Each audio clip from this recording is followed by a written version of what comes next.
कभी कभी लगता है ना कि जिंदगी एक सीधी लाइन में चलती रहती है, लेकिन फिर कुछ ऐसा होता है जो उस लाइन को पूरी तरह से तोड़ मरोड़ कर रख देता है। मेरी कहानी भी कुछ वैसी ही है। मैं एक बिल्कुल आम सा लड़का और एक लड़की जो खैर जो इस दुनिया की थी ही नहीं। ये दास्तान हमारे उस प्यार की है जो किसी और ही दुनिया से आया था। मतलब मेरी दुनिया में ऐसा कुछ भी नहीं था जिसके बारे में मैं किसी को बता सकूं। बिल्कुल सिंपल, एकदम फ्लैट। सुबह उठो, फोन देखो, थोड़ी बहुत पढ़ाई कर लो और रात को सो जाओ। बस यही मेरी पूरी जिंदगी थी, इसी रूटीन में बंधी हुई। सच कहूं तो इसमें एक तरह का सुकून था। कोई टेंशन नहीं, कोई ड्रामा नहीं। हाँ, ना कोई लव स्टोरी थी, ना कोई एक्शन, ना कोई ड्रामा। दोस्तों को देखता था, उनकी जिंदगी में रोज कोई ना कोई नया किस्सा होता था। पर मैं अपनी उस शांति भरी सिंगल लाइफ में ही खुश था। कोई झंझट नहीं, कोई तनाव नहीं, अपनी ही दुनिया में मगन। मुझे लगता था बस यही चाहिए जिंदगी में, और क्या। पर वो कहते हैं ना कि शांति अक्सर आने वाले तूफान का संकेत होती है। मेरी जिंदगी में भी वो तूफान आया। एक दिन अचानक सब कुछ बदल गया। मेरी शांत सी दुनिया में कुछ ऐसा हुआ जिसके लिए मैं बिल्कुल भी तैयार नहीं था। और यहीं से मेरी इस अनोखी कहानी का पहला अध्याय शुरू होता है, जब मेरी जिंदगी में एक अजनबी लड़की आई, एक ऐसा रहस्य बनकर जिसने मेरी दुनिया को हमेशा हमेशा के लिए बदल दिया। तो हुआ यूं कि मैं अपनी बाइक पर घर जा रहा था और तभी सड़क के बीचों बीच उसने 2-3 हिचकियां ली और बंद पड़ गई। मैंने नीचे उतर कर देखा, अरे यार पेट्रोल खत्म। मैं आसमान की तरफ देखकर बस मजाक में ही बोल पड़ा, बस आज ही होना था ये सब। भगवान जी, मेरी जिंदगी कितनी बोरिंग है, थोड़ा सा तो रोमांस भेज दो यार। और यकीन मानिए, जैसे ही मेरे मुंह से ये निकला, ठीक उसी पल मुझे अपने पीछे से एक बहुत ही मीठी और शांत आवाज सुनाई दी, तुमने बुलाया और मैं आ गई। मेरे तो रोंगटे खड़े हो गए। मैंने हैरान होकर धीरे धीरे पीछे मुड़कर देखा, और वहां वहां एक लड़की खड़ी थी। उसने सफेद रंग की ड्रेस पहनी हुई थी और उसके चेहरे पे एक अजीब सी हल्की सी चमक थी। इतनी खूबसूरत कि एक पल को मैं सब कुछ भूल गया। मैं इतना हैरान था, इतना कंफ्यूज था कि मेरे मुंह से बेवकूफ़ी में निकल ही गया, एक मिनट, तुम स्विगी से आई हो या ऊपर से डायरेक्ट डिलीवरी हुई है। वो बस मासूमियत से मुस्कुराई और बोली, मैं यहाँ की नहीं हूँ। मैं उससे कुछ और पूछता, हम बात ही कर रहे थे कि अचानक टायरों के घिसने की तेज आवाज आई। एक कार पूरी तरह से बेकाबू होकर बहुत तेजी से हमारी तरफ आ रही थी। मेरे होश उड़ गए। मेरे पास चिल्लाने के अलावा कोई और चारा नहीं था। भागो! लेकिन वो लड़की, वो अपनी जगह से 1 इंच भी नहीं हिली। वो बिल्कुल शांत खड़ी रही। उसने बस धीरे से अपना हाथ आगे बढ़ाया और वो तेज रफ्तार कार हवा में ही जम गई, जैसे किसी ने मूवी का पॉज बटन दबा दिया हो। वो कार हमसे बस कुछ इंच की दूरी पर हवा में अटकी हुई थी। मेरा दिल मानो धड़कना ही बंद हो गया था। और तभी, जैसे माहौल को और भी जादुई बनाने के लिए, हल्की हल्की बारिश शुरू हो गई। मैं बस उसे देखे जा रहा था। मैंने हिम्मत करके पूछा, तुम कौन हो? तुम्हारा नाम क्या है? उसने मेरी आंखों में देखा और धीरे से कहा, लोग मुझे आर्येला कहते हैं। मैं उसकी आंखों में खोया ही हुआ था कि अचानक उसके हाथ पर एक अजीब सा निशान तेजी से चमकने लगा, और इससे पहले कि मैं कुछ समझ पाता, वो हवा में गायब हो गई। उस रात मैं सो नहीं पाया। मेरे दिमाग में बस वही चेहरा, वही आवाज और वो हवा में अटकी हुई कार घूम रही थी। मुझे लगा शायद मैंने कोई सपना देखा है, लेकिन मुझे क्या पता था कि ये तो सिर्फ शुरुआत थी। मेरी जिंदगी का एक ऐसा चैप्टर शुरू होने वाला था जहां मैं अब अकेला नहीं रहने वाला था। अगली सुबह जब मैं उठा तो मेरे दिमाग में बस एक ही सवाल था, कल रात जो हुआ वो सपना था या हकीकत। मैं खुद को समझा रहा था कि देख, अगर वो सच में थी तो वो फिर मिलेगी, वरना वरना तू पागल हो रहा है भाई। और तभी मेरे पीछे से वही आवाज आई, तुम पागल नहीं हो। मैंने झटके से पलट कर देखा, आर्येला मेरे बंद कमरे के अंदर खड़ी थी। उसके बाद के कुछ दिन बहुत अजीब और मज़ेदार थे। मुझे समझ आ गया था कि उसे इस दुनिया के बारे में कुछ भी नहीं पता, तो मैंने उसे ट्रेनिंग देना शुरू किया, हमारी नॉर्मल लाइफ ट्रेनिंग। ये बहुत मज़ेदार थी। मैं उसे हेलो बोलना सिखाता तो वो कहती हालू। जब मैंने पहली बार सेल्फी लेने के लिए फ़ोन का फ्रंट कैमरा ऑन किया तो वो ऐसे चौंक गई जैसे उसने कोई भूत देख लिया हो। और टीवी देखकर तो उसका सवाल ही गजब था, ये छोटे छोटे लोग इस डब्बे के अंदर कैसे चले गए। एक दिन हम घर पर बैठे थे और वो बहुत उत्सुकता से सब कुछ देख रही थी। तभी उसने गरम चाय का कप छूने के लिए हाथ बढ़ाया।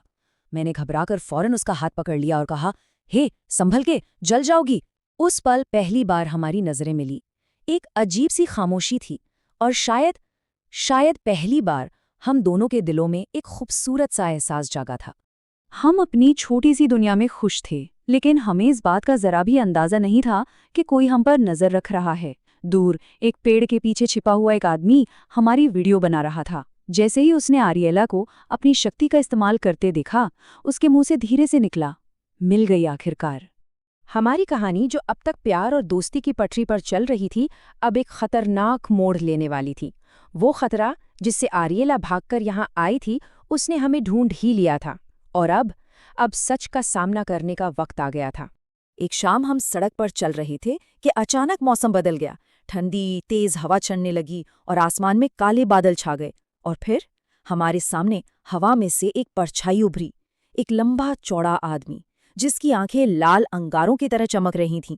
एक भारी और डरावनी आवाज गूंजी, आखिरकार तुम मिल ही गई आरियला। उस आदमी ने सीधे मेरी तरफ हमला किया, लेकिन आरियला एक ढाल की तरह मेरे सामने आकर खड़ी हो गई। उसकी आवाज में अब वो मासूमियत नहीं, बल्कि गुस्सा था।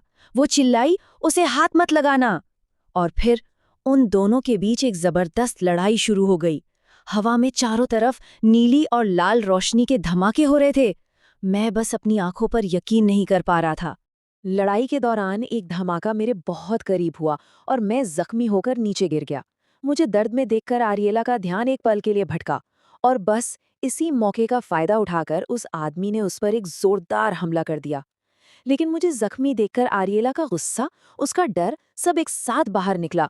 उसकी आंखों से आंसू बह रहे थे और उसने अपनी पूरी ताकत लगाकर एक इतना जोरदार धमाका किया कि वो आदमी पीछे हटकर गायब होने पर मजबूर हो गया। उस लड़ाई ने सब कुछ बदल दिया था। अब सवालों से बचना नामुमकिन था। मेरे अंदर डर था, लेकिन उससे ज्यादा ये जानने की बेचैनी थी कि आखिर ये सब क्या है। अब वक्त आ गया था कि मैं उस सच को जानूं जो आरियला अब तक मुझसे छुपा रही थी। मैंने उसके पास जाकर कहा, आरियला, अब और नहीं, मुझे सब सच जानना है। कौन हो तुम? कौन था वो आदमी? उसकी आंखों में आंसू थे। उसने धीरे धीरे बताना शुरू किया, मैं इस दुनिया की नहीं हूँ। मैं एक ऐसी दुनिया से आई हूँ जहाँ लोगों के पास मेरे जैसी शक्तियाँ होती हैं। उस आदमी का नाम जोरवैक्स है। वो हमारी दुनिया पर कब्जा करना चाहता है। मैं बहुत डर गई थी और मैं वहां से भाग आई थी। उसकी सच्चाई जानने के बाद मेरे सामने दो रास्ते थे।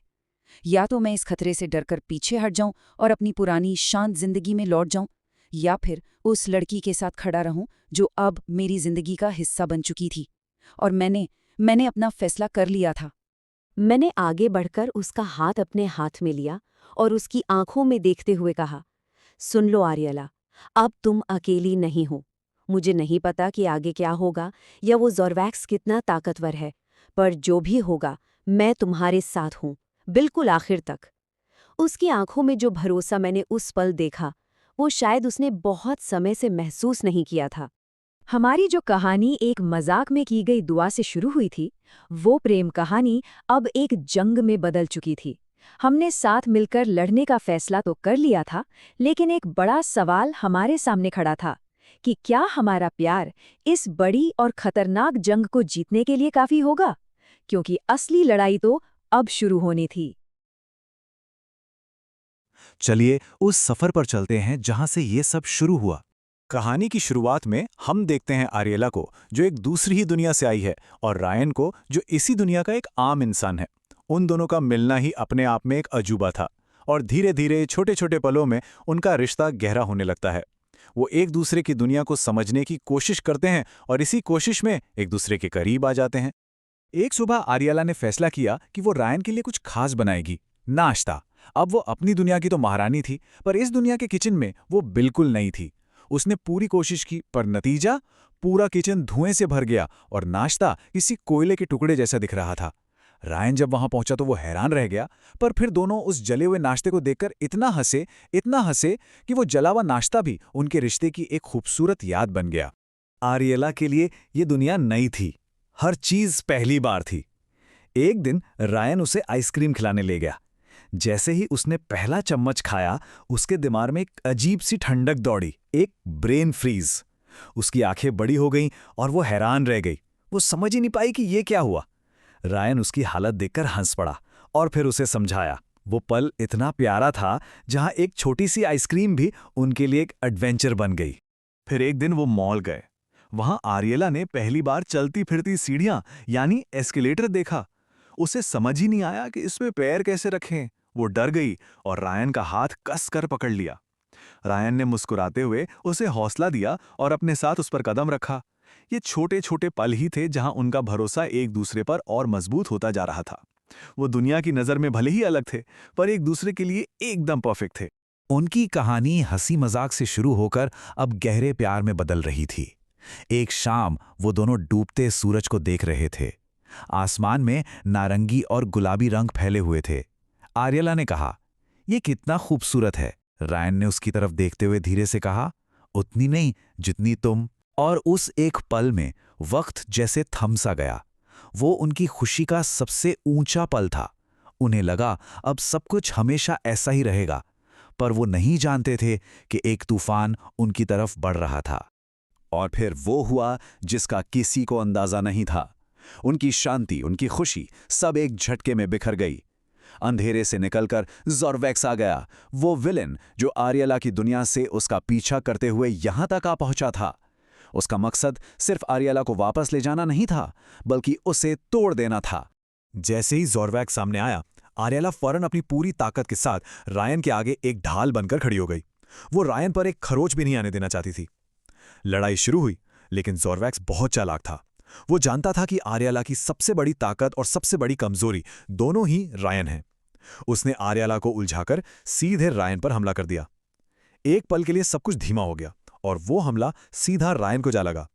लड़ाई अब लड़ाई नहीं रही, अब ये रायन को बचाने की जंग बन गई थी। रायन को जमीन पर गिरा देख आर्यला की आंखों में गुस्सा उतर आया। उसने ज़ॉर्वेक्स से कहा, "तुमने बहुत बड़ी गलती कर दी।" उसकी आवाज में दर्द और गुस्सा दोनों था। ज़ॉर्वेक्स मुस्कुराया और बोला, "परफेक्ट, अब तुम अपना कंट्रोल खो रही हो।" और यही तो वो चाहता था। वो आर्यला को इमोशनली तोड़ना चाहता था ताकि वो अपनी शक्तियों पर काबू ना रख पाए। रायन बुरी तरह घायल था और उसकी वजह सिर्फ आर्यला थी। उसे यह एहसास हुआ कि जब तक वो रायन के साथ है, उसकी जिंदगी हमेशा खतरे में रहेगी। उसके प्यार की वजह से ही उसका प्यार आज मौत के मुंह में था। और यही कहानी उस मोड़ पर आ गई जहां प्यार को बचाने के लिए प्यार को ही छोड़ना पड़ता है। आर्यला के सामने दो रास्ते थे और दोनों ही कांटों से भरे थे। या तो वो रायन के साथ रहे और उसे हमेशा ज़ॉर्वेक्स जैसे खतरों के साए में रखे, या तो वो उसे छोड़कर चली जाए ताकि वो एक महफूज जिंदगी जी सके, भले ही वो जिंदगी उसके बिना हो। ये एक ऐसा फैसला था जो उसका दिल तोड़ रहा था, पर उसे अपने दिल से ज्यादा रायन की जान की परवाह थी। और फिर बाहरी दिल से आंसुओं को पीकर उसने वो फैसला ले लिया। उसने एक घायल रायन की तरफ देखा और कांपती हुई आवाज में कहा, "मुझे जाना होगा।" वो 3 शब्द एक पूरे प्यार की कहानी पर फुल स्टॉप लगाने जैसे थे। वो पल न सिर्फ उन दोनों के लिए बल्कि हर उस इंसान के लिए दर्दनाक था जो उनकी कहानी देख रहा था। रायन जो दर्द में था, उसने कमजोर आवाज में पूछा, "तुम वापस आओगी ना?" उसकी आवाज में एक उम्मीद थी, एक सवाल था जिसका जवाब आर्यला के पास नहीं था। वो बिना कुछ कहे बस उसे देखती रही और फिर गायब हो गई। रायन अकेला रह गया और उसका सवाल उस खामोशी में गूंजता रहा। यहीं से रायन की जिंदगी का एक नया और ज्यादा मुश्किल अध्याय शुरू होने वाला था। आर्यला के जाने के बाद रायन टूट चुका था, लेकिन कहते हैं ना, इंसान सबसे ज्यादा मजबूत तभी बनता है जब वो पूरी तरह टूट जाता है। उसके दिल का दर्द, उसकी बेबसी धीरे धीरे एक आग में बदलने लगी। एक ऐसी आग जो उसे एक आम इंसान से एक हीरो बनाने वाली थी। पहले तो वो बस अकेला था, हर तरफ उसे आर्यला की यादें घेरे रहती थीं। फिर एक दिन उसे वो पल याद आया जब आर्यला ने उसकी जान बचाई थी और उसने फैसला किया, "मैं तुम्हें वापस लाऊंगा, चाहे कुछ भी हो जाए।" बस उस दिन से उसकी जिंदगी बदल गई। उसने दिन रात ट्रेनिंग शुरू कर दी, शारीरिक और मानसिक हर तरह से खुद को मजबूत बनाने में जुट गया। और इसी कड़ी मेहनत के दौरान उसे अपने अंदर एक छिपी हुई अजीब सी ऊर्जा का एहसास हुआ, एक ऐसी शक्ति जिसके बारे में उसे पता ही नहीं था। जब भी वो ट्रेनिंग में हिम्मत हारने लगता, उसे आर्यला की कही बातें याद आती। एक बार आर्यला ने उससे कहा था, "पावर सिर्फ स्ट्रेंथ नहीं, कंट्रोल भी होती है।" ये शब्द उसके लिए एक गाइड बन गए। उसने सीखा कि असली ताकत सिर्फ जिस्मानी नहीं होती, बल्कि अपने मन और अपनी भावनाओं पर काबू पाने में होती है। आरियला वहां नहीं थी, पर उसकी बातें हमेशा रायन के साथ थीं। और फिर एक दिन आया जब रायन पूरी तरह बदल चुका था। वो लाचार इंसान नहीं था जिसे बचाने की जरूरत थी। वो खुद एक ताकत बन चुका था। उसने आसमान की तरफ देखा और मन ही मन कहा, मैं आ रहा हूं, आर्यला। ये सिर्फ एक वाक्य नहीं था, ये एक ऐलान था कि अब कहानी का हीरो बदल चुका है। और अब वो पल आता है जिसका हम सब इंतजार कर रहे थे, उनका दोबारा मिलना। रायन ने अपनी नई शक्तियों का इस्तेमाल करके आरियला को ढूंढ निकाला। लेकिन अच्छी कहानियों में जब एक मुश्किल खत्म होती है तो उससे भी बड़ी एक नई मुश्किल दरवाजे पर दस्तक देती है। उनका मिलना कोई इत्तेफाक नहीं था। रायन के अंदर जागी वो नई ऊर्जा असल में आरियला की ऊर्जा का ही एक हिस्सा थी। उनके बीच एक ऐसा कनेक्शन बन गया था जिसने उसे सीधा आरियला तक पहुंचा दिया, जो ज़ॉर्वैक्स की कैद में कमजोर पड़ चुकी थी। उनके अलग होने ने अजीब तरह से उनके रिश्ते को और भी गहरा और मजबूत बना दिया था। जब रायन वहां पहुंचा और आरियला ने उसे देखा तो उसकी आंखों में यकीन नहीं हुआ। रायन ने उसका हाथ पकड़ा और कहा, मैं तुम्हें फिर से छोड़ने नहीं आया। इस एक लाइन ने सब कुछ बदल दिया। अब वो यहाँ आरियला से बचने के लिए नहीं, बल्कि उसके साथ लड़ने के लिए आया था। वो अब सिर्फ उसका प्यार नहीं, बल्कि उसका पार्टनर था। और जैसा कि होना ही था, उनका मिलना ही उनके लिए एक नया खतरा बन गया। जो उनकी पर्सनल जीत थी, वही अब विलन के लिए एक बड़ा मौका बन गई थी। अब उसे दोनों को अलग अलग हराने की जरूरत नहीं थी। दूर से ज़ॉर्वैक्स उन दोनों को देख रहा था। उसके चेहरे पर हार नहीं, बल्कि एक शैतानी मुस्कान थी। उसने कहा, परफेक्ट, अब दोनों एक साथ हैं। उसके लिए ये कहानी का अंत नहीं, बल्कि उसके असली खेल की शुरुआत थी। उसका प्लान अब और भी खतरनाक होने वाला था। और यहीं पर कहानी हमें एक बहुत बड़े सवाल के साथ छोड़ देती है। क्या उनका मिलना उनकी आखिरी जीत की शुरुआत है, या फिर ये एक ऐसे आखिरी मुकाबले की तैयारी है जिसमें शायद दोनों को सब कुछ खोना पड़े? उनका प्यार उन्हें यहां तक तो ले आया, पर क्या ये आने वाले तूफान का सामना कर पाएगा? इसका जवाब अभी बाकी है। आज एक ऐसी दुनिया में चलते हैं जहां प्यार की अपनी एक अलग ही ताकत है, जहां जादू और हकीकत आपस में टकराते हैं। आज हम मिस्टिक लव के आखिरी और सबसे अहम हिस्से को परत दर परत खोलेंगे और महसूस करेंगे कि कैसे ये कहानियां हमें आखिर तक बांधे रहती हैं। तो बस पर्दा उठता है और कहानी का पहला एक्ट शुरू होता है। ये वो हिस्सा है जहां कहानी की नींव रखी जाती है, जहां हमें पता चलता है कि दांव पर सिर्फ दो लोगों का प्यार नहीं, बल्कि पूरी दुनिया लगी है। सोचिए, एक कमरा है और उस कमरे में रायवन और आरेलिया हैं, लेकिन उनके बीच वो पहले जैसी बात नहीं है। हवा में एक अजीब सी खामोशी है, एक भारीपन। वो एक दूसरे को देख तो रहे हैं, पर उनकी आंखों में बातें नहीं, सवाल हैं। ये तूफान से पहले की शांति है। कहानी हमें एक्शन में फेंकने के बजाय इस सन्नाटे से ये एहसास दिला रही है कि कुछ बहुत बड़ा, कुछ बदलने वाला है। और फिर आरियलिया की आवाज़ उस खामोशी को तोड़ती है। वो कहती है, मैं यहाँ सिर्फ बचने के लिए नहीं आई थी, मैं उसे रोकने के लिए भेजी गई थी। और बस उसी एक पल में रायवन के पैरों तले जमीन खिसक जाती है। उनकी प्रेम कहानी, जो अब तक उन्हें दुनिया की सबसे खूबसूरत हकीकत लग रही थी, एक झटके में एक बहुत बड़े, एक बहुत खतरनाक मकसद का हिस्सा बन जाती है। इस एक सच ने रायवन को पूरी तरह से बदल दिया। वो लड़का जो कल तक सिर्फ अपने प्यार के बारे में सोचता था, जिसे लगता था कि एरेलिया उसकी किस्मत है, आज उसके सामने एक ऐसी हकीकत है जहां उसे सिर्फ प्यार नहीं करना, बल्कि लड़ना है। अब वो सिर्फ एक आशिक नहीं रहा, उसे एक योद्धा बनना होगा। एक ऐसा योद्धा जो अपने प्यार के लिए नहीं, बल्कि पूरी दुनिया के लिए लड़ेगा। और हर हीरो की कहानी एक विलन के बिना अधूरी होती है। यहाँ वो विलन है ज़ॉर्वैक्स, और उसका मकसद छोटा मोटा नहीं है। वो सिर्फ रायवन को हराना नहीं चाहता, वो सिर्फ आरेलिया को पाना नहीं चाहता, वो तो दो अलग अलग दुनियाओं को एक करके उन सब पर राज करना चाहता है। ज़ॉर्वैक्स की ये चाहत इस लड़ाई को किसी व्यक्तिगत दुश्मनी से कहीं बहुत बड़ा बना देती है।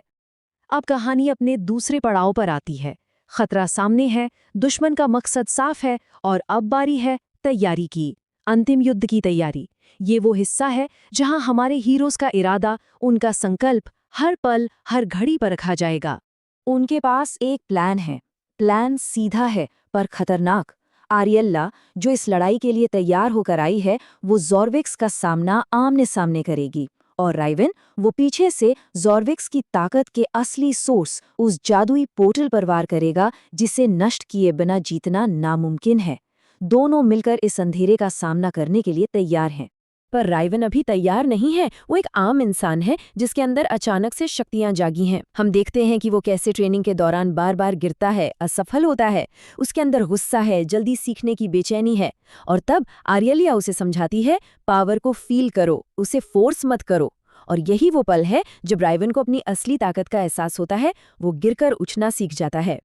और फिर आती है उस लड़ाई से पहले की आखिरी रात। शायद ये उनकी साथ में आखिरी रात हो। सब कुछ दांव पर लगा है। और उस खामोशी में राइवन आरेलिया का हाथ थाम कर कहता है, कल सब बदल जाएगा, पर एक चीज नहीं बदलेगी, मैं तुम्हारे साथ हूं। ये सिर्फ एक वादा नहीं है, ये इस पूरी जंग में उनकी सबसे बड़ी ताकत है, उनका एक दूसरे पर विश्वास। और अब वो पल आ गया है जिसका सबको इंतजार था। कहानी का तीसरा एक्ट, दो दुनियाओं को बचाने की लड़ाई, ये क्लाइमैक्स है। अब जो होगा वो सब कुछ तय कर देगा। लड़ाई शुरू होती है और शुरुआत में ऐसा लगता है कि उनकी सारी मेहनत रंग ला रही है। उनका प्लान काम कर रहा है। आर्यल्या और राइवन एक दूसरे की आंखों में देखकर बिना कुछ कहे लड़ रहे हैं, जैसे वो दो जिस्म और एक जान हो। एक पल के लिए लगता है कि वो जीत जाएंगे, कि प्यार की ताकत सबसे बड़ी है। मगर तभी ज़ॉर्विक्स की घमंडी हंसी गूंजती है। वो उन्हें देखकर कहता है, तुम दोनों मिलकर भी कुछ नहीं हो। और उस एक पल में उनकी सारी उम्मीदें, उनका सारा आत्मविश्वास, सब चकनाचूर हो जाता है। उन्हें एहसास होता है कि उनका दुश्मन उनकी सोच से कहीं ज्यादा ताकतवर है। और फिर सब कुछ बिखरने लगता है। लड़ाई का रुख पलट जाता है। उनका प्लान फेल हो चुका है। एक जोरदार हमले में राइवन बुरी तरह घायल होकर जमीन पर गिर पड़ता है। पोर्टल और ज्यादा अस्थिर और ज्यादा खतरनाक होता जा रहा है। अब स्थिति किसी के भी कंट्रोल में नहीं है। हर तरफ सिर्फ तबाही और निराशा है। अंधेरा जीत रहा है। अब शुरू होता है चौथा एक्ट। लड़ाई का शोर थम चुका है और अब उस खामोशी में कहानी का असली दर्द, उसका भावनात्मक कोर सामने आता है। ये वो हिस्सा है जहां प्यार बलिदान मांगता है। घायल राइवन को और उस बेकाबू होते पोर्टल को देखकर आरेलिया की आंखों में एक अजीब सी शांति आ जाती है। वो समझ जाती है कि अब क्या करना है। और वो राइवन से कहती है, इसे रोकने का सिर्फ एक ही तरीका है। उसके बाद मैं वापस नहीं आ पाऊंगी। जीत मिलेगी, पर उसकी कीमत आरेलिया का बलिदान होगी। राइवन चीखता है, नहीं, मैं तुम्हें खोना नहीं चाहता। और आरेलिया की आंखों में आंसू लिए बस इतना ही कह पाती है, मैं भी नहीं, पर कोई और ऑप्शन नहीं है।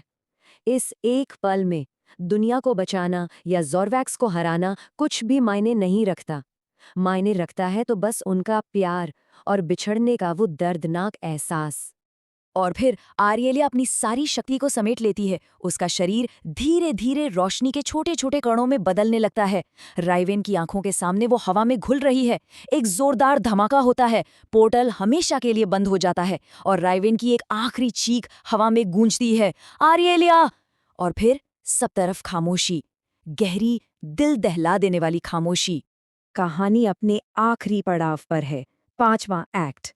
जंग जीत ली गई है, पर क्या ये एक मुकम्मल जीत है? बलिदान के बाद की दुनिया कैसी है? क्या ये एक अधूरी कहानी है या शायद नहीं? कुछ समय बीत जाता है। दुनिया फिर से अपनी रफ्तार से चलने लगती है, लेकिन राइवन की दुनिया थम गई है। हम उसे एक कॉफी शॉप में अकेला बैठा देखते हैं, गुमसुम। दुनिया तो बच गई, पर उसने अपनी पूरी दुनिया ही खो दी। उसका अकेलापन हमें ये एहसास दिलाता है कि जीत की कीमत कितनी बड़ी थी। पर फिर एक दिन अचानक राइवन को एक जानी पहचानी आवाज सुनाई देती है, एक फुसफुसाहट, आर्यलिया की। वो कहती है, मेरी एनर्जी खत्म नहीं हुई थी, वो सिर्फ ट्रांसफॉर्म हो गई थी। और राइवन को यकीन हो जाता है, सच्चा प्यार कभी नहीं मरता, वो बस अपना रूप बदल लेता है। और कहानी का अंत होता है एक खूबसूरत सूर्यास्त के साथ। राइवन और आर्यल्या एक बार फिर साथ हैं।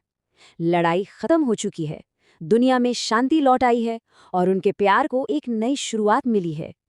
या शायद ऐसा सिर्फ लगता है, क्योंकि आखिरी आवाज हमें बताती है, और जब प्यार सच्चा हो तो कहानी कभी खत्म नहीं होती। दी एंड। या शायद नहीं, ये अंत असल में एक अंत है ही नहीं, ये तो शायद एक नई अनकही कहानी की शुरुआत है।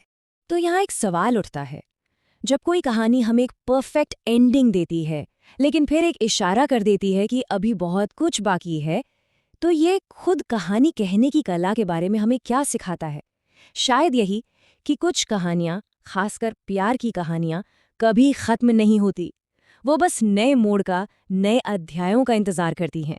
और शायद यही मिस्टिक लव का असली जादू है।